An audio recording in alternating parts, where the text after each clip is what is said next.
मैं Mukesh Saxena India first network से। आज हम आए हैं शुभम जी गौतम के घर पर, जिनके साथ बहुत दुखद दुर्घटना हुई है सरस डेयरी के अंदर। ये सरस डेयरी के अंदर कार्यरत थे। कार्य करते करते इनके साथ बड़ी दुर्घटना होगी, जिसके अंदर ये अपने हाथ की 4 उंगलियां गंवा बैठे हैं। इसके अंदर डेयरी प्रशासन ना तो इनका कोई सहायता कर रही है, ना कोई जिस ठेकेदार के पास ये काम कार्य करते थे वो इनकी सहायता कर रहे हैं। शुभम जी, आज बहुत दुखद घटना है। आप इसको कैसे लेते हैं? सर मैं कहना चाहता हूँ कि सर मेरी जो इन लोगों ने बिल्कुल भी मदद नहीं की है। कि पापा ने अभी जो 5% पे ब्याज पे पैसा लेकर सर मेरा इलाज करवाया है। पर जी। इन लोगों ने मेरे को मुझे हॉस्पिटल में आके संभाला नहीं है सर, इन लोगों ने। अच्छा, तो ठेकेदार की ये ड्यूटी भी नहीं बनती कि वो आपके पास आता, सँभालता, आपके साथ जो भी हॉस्पिटल का खर्चा होता वो आपका बियर करता, तो ऐसा क्यों नहीं किया उसने? सर जब मैत्री हॉस्पिटल में मेरा जो इलाज चल रहा था, तब तक कि वो साथ में थे। जब आलोक हॉस्पिटल में आलोक हॉस्पिटल में जब खर्चा जी, बढ़ता हुआ नजर आया, तो वो वहाँ से तो छोड़ खिसक भागे दिए। हाँ हाँ, आपको। छोड़ गए मुझे। वैसे तो उनको छोड़ के भागने की आवश्यकता नहीं थी, वो आपके वेतन में से ईएसआई काटते थे, तो वो तो ईएसआई उन्होंने जमा करी होगी ना, तो उससे आपका कार्ड बन गया होगा, तो उससे इलाज होना था आपका तो। ईएसआई मुझे जब मैत्री हॉस्पिटल में इलाज के दौरान ही अनकम्प्लीट कागज मेरे हाथ में दिए। और वो जो ठेकेदार हैं, तो उन्होंने मुझे फ़ोटो लाने के लिए बोला। जब मैं बेड पे पड़ा हुआ था, जब मुझसे उन्होंने फ़ोटो लाने के लिए बोला। नहीं, नहीं, ये काम तो पहले हो जाना चाहिए था, आपको तो 9 साल हो गए काम करते नो हुए। ये घटना है 29 सितंबर 2024 की। मेरे को आपको उससे 9 साल पहले से आप काम कर रहे हैं, तो ये तो आप इसके अंतराल में आपका तो काफ़ी पहले ही काम हो जाना चाहिए था। तो इसमें इतनी देरी क्यों? इन लोगों ने इन लोगों ने 2016 से किसी भी कर्मचारी को जो मेरे साथ में काम कर रहे हैं, उन लोगों जी, का भी ईएसआई बना के नहीं दिया। जी, ना ही मेरे को बना बना के दिया। और बाद में जब इलाज मेरा चल रहा था, उस टाइम पे मुझे ईएसआई के लिए बोल रहे थे, जब मेरा हाथ हाथ में एसिड फैल रहा था। तो इस बीच में जो जी। जो मेरे घर वाले हैं, तो हाँ, उन्होंने बिना देरी किए मेरे मेरे मुझे आलोक हॉस्पिटल में भर्ती कराया। पैसा अरेंजमेंट किया ब्याज पर लेकर। आज हमारे साथ हैं यहाँ के अध्यक्ष चैन सिंह जी राठौर। कोटा डेयरी सरस के अध्यक्ष के नाते आज हम इनसे चर्चा करने आए हैं। आज हम इन डेयरी के ऊपर जो आरोप लग रहे हैं कि भाई यहाँ प्लांट में एक श्रमिक काम करते हुए दुर्घटनाग्रस्त हो गया, उसके एक हाथ की 5 उंगलियां कट गई। तो यहाँ ना तो वो ठेकेदारी प्रथा के ऊपर थे, और उन ईएसआई की जो होता है वो उसका कार्ड भी नहीं बनवा रखा था। अब आज यदि ईएसआई का कार्ड उस व्यक्ति के पास होता तो उसकी शायद लाइफ टाइम पेंशन बन जाती। आपका इसमें क्या कहना है अध्यक्ष राठौर साहब? देखो जी, ऐसा है ये जो हमारे यहाँ पर एक लेबर कॉन्ट्रैक्ट, कुशल और अकुशल लेबर के हम कॉन्ट्रैक्ट देते हैं। कॉन्ट्रैक्ट बेस पे एक व्यक्ति काम कर रहा था, लड़का। कुछ दिन पहले की बात है, वो हमारे पास भी इसका मैसेज आया कि उसका कोई काम करते हुए कोई हाथ में उसका हाथ फंस गया मशीन में। तो उसको तुरंत प्रभाव से हमारे प्लांट इंचार्ज और स्टाफ के लोग उसको हॉस्पिटल ले गए। हम लोगों तक भी खबर आई, मैसेज मिला कि इस प्रकार से कोई एक वर्कर के काम करते हुए मशीन में हाथ आ गया। हमने निर्देश दिया, जो ठेकेदार मिश्रा इंटरप्राइजेस के उस पे बेस पे वो काम कर रहा था कॉन्ट्रैक्ट पे, हमने उस ठेकेदार को कॉन्ट्रैक्ट बेस पे उसको पाबंद किया। बाकायदा हमने एमडी साहब से कह के उसको लेटर दिया कि भाई तुरंत प्रभाव से उसकी देखभाल करें और उसका पूरा इलाज कराएं, और उसका एएसआई का जो भी है वो जो है उसका पूरा उसको लाभ मिलना चाहिए। ठीक है। उसकी ठेकेदार का कहना था कि उसका एएसआई कार्ड बना हुआ था, और एएसआई कार्ड के लिए हमने उनके पेरेंट्स को दे दिया था। लेकिन वो पेरेंट्स ने वहाँ पर जाने के लिए ये भी कहा, मेरे पास भी वो आए थे उसके फादर वगैरह, तो मैंने उनको कहा भाई आपको एएसआई कार्ड बना हुआ था तो आपको पहले वहाँ जाना चाहिए था। साहब इधर डॉक्टर कह रहे थे आप ये करो वो करो, तो साहब मैं तो अकेला था, मैं बिल्कुल वो था, ये था, मेरे को टाइम नहीं मिला। बाद में मैंने कहा चलो कोई बात नहीं, आप पहले इलाज है बच्चे का, उसके बाद की कार्रवाई है जो भी है आप करवा देना। हमने ठेकेदार से कहा भाई ये एसआई की भी इसकी फॉर्मेलिटीज करवाना, इसको लाभ मिले, और इधर से जब तक कोई और लाभ कहीं से नहीं मिले तब तक इसके इलाज की व्यवस्था करो और आप लोग पेमेंट करो। उसने ठेकेदार ने स्टार्टिंग में हमारे को ला के रिपोर्ट दी। स्टार्टिंग में एक दिन जिस दिन एडमिट करा उस दिन 17-18 हज़ार रुपये ठेकेदार ने पेमेंट किया। फिर दूसरे दिन 7,500 रुपये फिर पेमेंट किया। फिर उसने कहा 50,000 रुपये की सहायता मैंने उसके ऑपरेशन हुआ और दी। फिर हमारे यहाँ पर जो है स्टाफ वाले भी लोग आए, साहब अपना भी एक फर्ज बनता है कर्सी के नाते थोड़ी उसकी मदद करें। मैंने भी मेरे एम साहब को कहा, मैंने कहा साहब नियम से जितनी बनती है इसकी हेल्प करो। इसके अंदर तो मुझे लगता है डेयरी प्रशासन की भी लापरवाही है, घोर लापरवाही कह सकते हैं इसको। कारण या तो इसमें मिली भगत है, आपके वेतन में से पैसा कट रहा है, ये ठेकेदार अपनी जेब में रख रहा है, या डेयरी प्रशासन और ये दोनों मिलके अपनी मिली भगत से काम कर रहे हैं, तो ये तो घोर लापरवाही कहलाएगी ना। सर ये भ्रष्टाचार चल रहा है सर डेयरी में। तो इस हद तक हाँ सर। कि एक आदमी की जान पर आज नौबत आ जाए जान और ठेकेदार और प्रशासन लापरवाह रहे। चेयरमैन साहब के द्वारा ये बोले वे बोल रहे हैं कि राह पे चलते हुए भी तो एक्सीडेंट हो जाते हैं ना।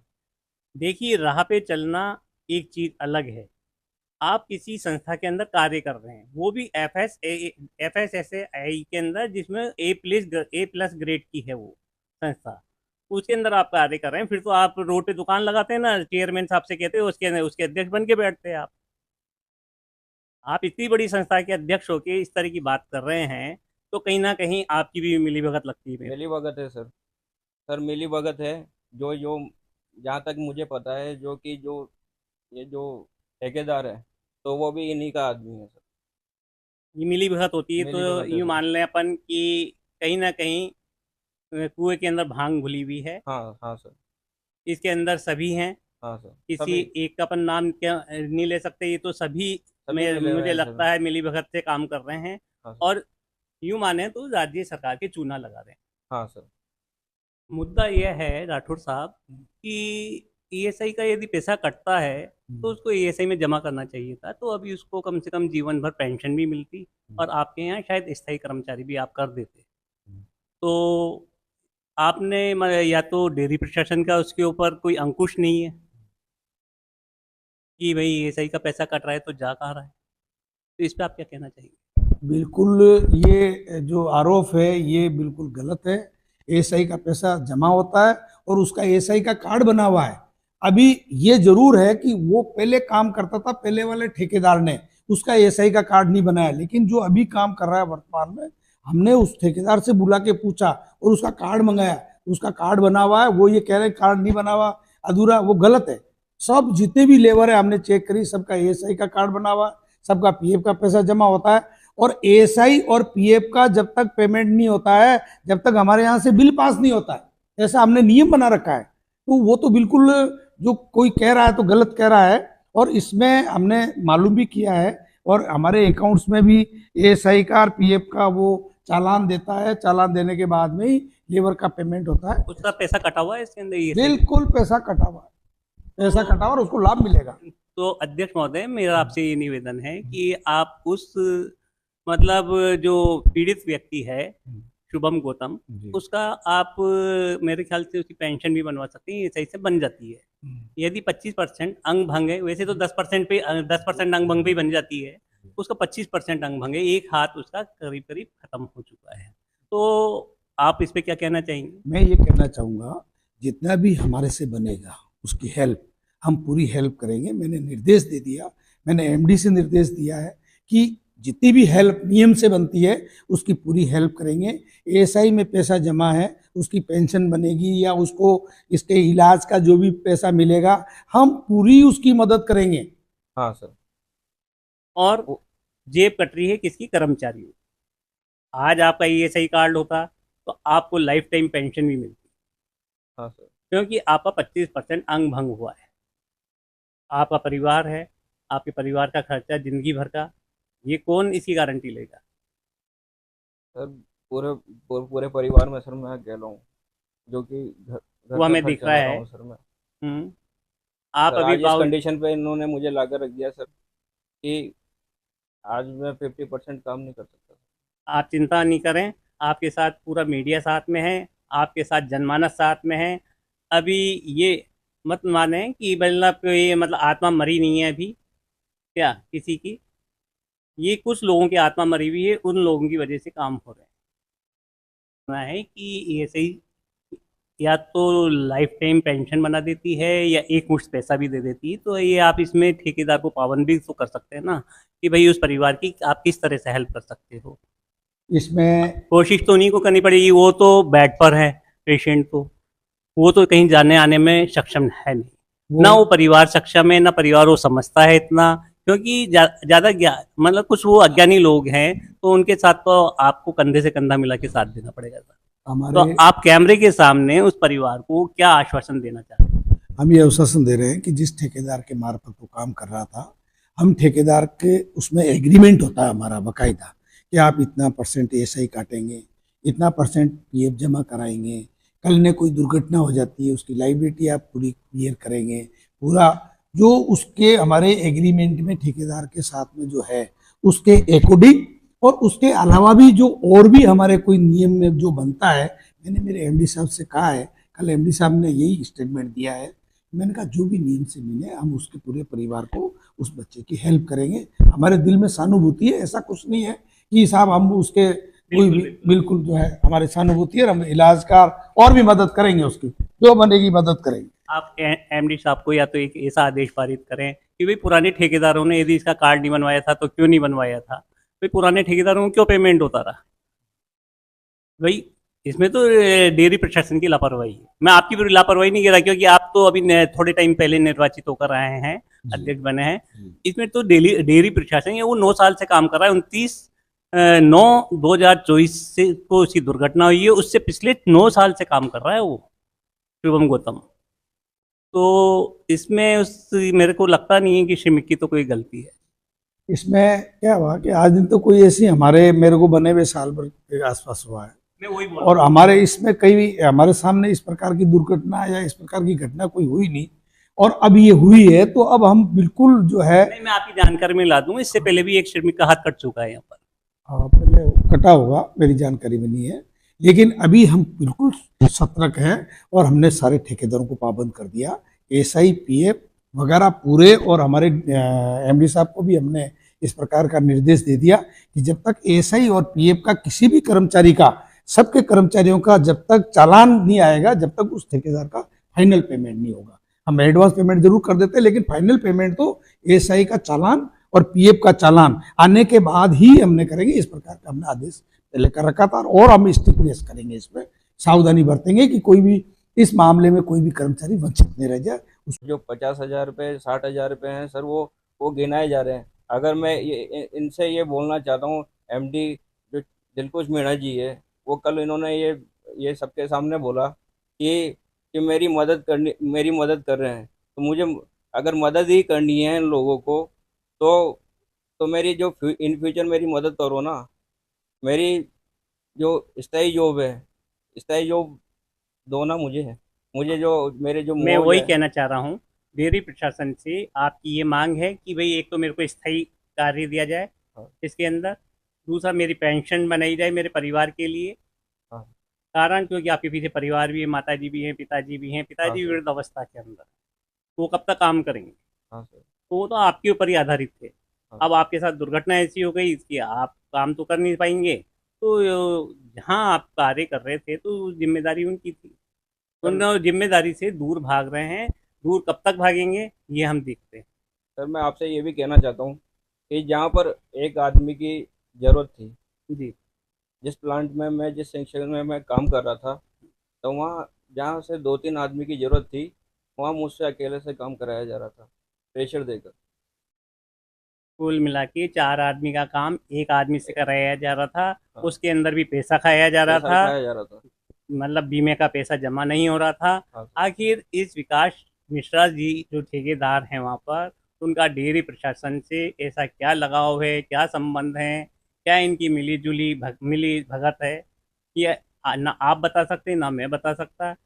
ये तो जब जांच का विषय है, जांच भी होनी चाहिए इसका काम की। और वैसे आपके साथ पूरा भी मानो डेयरी प्रशासन के पीछे हम भी बात करेंगे डेयरी प्रशासन से। आपके लिए आप जन आंदोलन भी खड़ा हुआ है अभी, देखो क्या निर्णय होता है।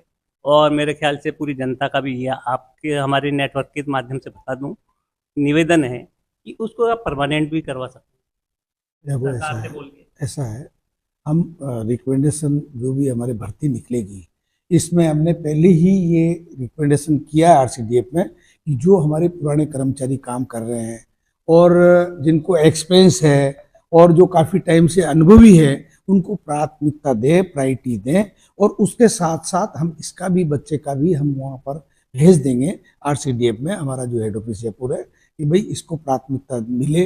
अगर इस प्रकार का कोई भी कहीं लाभ मिलेगा तो इस बच्चे को बिल्कुल जो है प्रायोरिटी में रखेंगे और हम लाभ दिलाने की कोशिश करेंगे। बिल्कुल साहब, हमको ऐसा ही विश्वास है आपसे, जैसा आप कैमरे के सामने बोल रहे हैं वैसे ही करेंगे। बिल्कुल। और ये बातों बातों में काम खत्म नहीं होना चाहिए, कारण कि वो मतलब काफ़ी परिवार निर्धन है, उसी के ऊपर पूरा परिवार डिपेंड था। परिवार के सारे सदस्य, दोनों मदर फादर हैं उसके, जो वो भी काफ़ी बुजुर्ग हैं। तो मेरे ख्याल से उस पर थोड़ा आप गौर करते हुए एक बार उससे परिवार से जाके मिलें और उसकी सहायता करें। देखो, मैं स्टार्टिंग से ही उससे जुड़ा हुआ हूँ। इसके मदर फादर दोनों मेरे पास आए थे, मेरे घर भी आए थे, मेरे पास में श्यामनगर में रहते हैं वो, और अब मैं परिचित भी हूँ। और मेरे लिए मैंने उनकी जो मदद करी है और मैंने जो उनको सांत्वना और जो सही रास्ता दिया है, आज भी आप उनसे पूछ सकते हो कि मेरे लिए वो कोई गलत नहीं बोल सकते, क्योंकि मैंने फिर से उनकी मदद करी और उनका विश्वास से उनको विश्वास में लाए। एक दिन वो यहाँ पर भी बहुत होपलेस हुए, मैंने उनको हिम्मत बनाई। मैंने कहा आप हिम्मत रखो, होपलेस मत हो, आपकी पैसे की भी व्यवस्था करेंगे, आपके बच्चे का इलाज कराएंगे, कोई घबराने की जरूरत नहीं है। और अभी भी मैं उनको यही सलाह देता हूँ कि आप फालतू इधर उधर ज़्यादा करने की बजाय आप बच्चे का इलाज कराओ, अच्छी जगह सर्जरी और कराओ, और उस बच्चे को आप यहाँ पर, मैंने उनको आश्वासन दिया, मैं उनको डेली में रखूँगा, चाहे वो काम नहीं कर पाएगा फिर भी उसको रखूँगा। और परमानेंट भी आगे कोई होंगे तो प्रायोरिटी उसको देंगे।